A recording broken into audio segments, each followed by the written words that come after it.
বিশ্বের দরবারে অর্থাৎ বাংলাদেশের জাতীয় পতাকা উত্তোলন করেছেন, অর্থাৎ বিশ্বের অন্যতম বিশ্ববিদ্যালয় হাওয়ার্ড বিশ্ববিদ্যালয়ের সহকারী অধ্যাপক মির্জা গালিব। তিনি তার বার্তা পৌঁছে দিয়েছেন শরীয়তপুরের বিভিন্ন অঞ্চলে। ইতিমধ্যে কিন্তু সকাল থেকে তিনি ভেদেরগঞ্জ এবং এই ডামরডার শেষে তার নিজ গ্রামের বাড়িতে চলে যাবেন। অর্থাৎ তিনি একটি বার্তা দিয়েছেন আছে সকল দল মত নির্বিশেষে বাংলাদেশ গড়ার লক্ষ্যে সকল শ্রেণীর পেশার মানুষকে নিয়ে কিন্তু তিনি সেই কার্যক্রম করে যাবেন এবং যারা বিগত পতিত সরকারে যারা অত্যাচার নির্যাতন করেছে সেই নির্যাতনের কথা না বলে দেশকে উন্নয়নের কথা তিনি ধাবিত হচ্ছেন এবং কিভাবে দেশকে এগিয়ে নেওয়া যায় এবং এই দেশকে বাংলাদেশকে বিশ্বের উপরে মাথা তুলে ধরা যায় সেই বিষয়টা তিনি তুলে ধরছেন। আজকে আমরা সরাসরি মহানা টেলিভিশন ডিজিটাল লাইভে আমরা সরাসরি তার সাথে কথা বলবো। আসলে আমরা একটু জানতে চাবো যে মহানা টেলিভিশন ডিজিটাল লাইভ থেকে সরাসরি যারা আছেন সবাইকে স্বাগতম জানাচ্ছি। আমরা একটি বিষয় জানতে চাচ্ছি যে আপনার যে বার্তাটা ছিল আসলে সকল দল নির্বিশেষে যে দেশ গড়ার যে প্রত্যয় ব্যক্ত করলেন, সেই ক্ষেত্রে যে পতিত সরকারের অনেক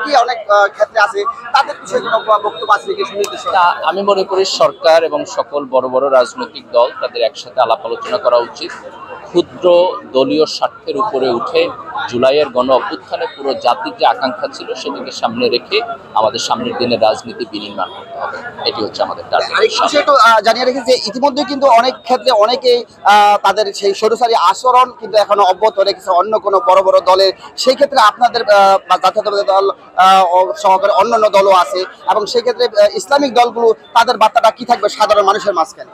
আমি বলবো যে ইসলামিক দল, বিএনপি এবং অন্যান্য যে সমস্ত রাজনৈতিক দল আছে তাদের ধরেন সাধারণ জনগণ অথবা মিড পর্যায়ের নেতারা যেভাবে কথা বলুক, দলের যারা দলীয় প্রধান তাদের একসাথে বসা উচিত, জনগণকে সিগন্যাল দেওয়া উচিত যে আমরা ঐক্যবদ্ধ আছি এবং আমরা জাতির জন্য কাজ করতে চাই।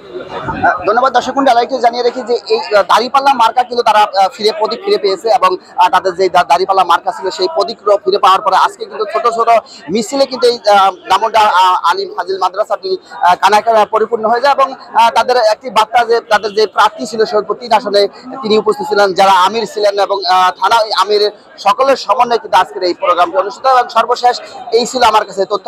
তারা যেখানে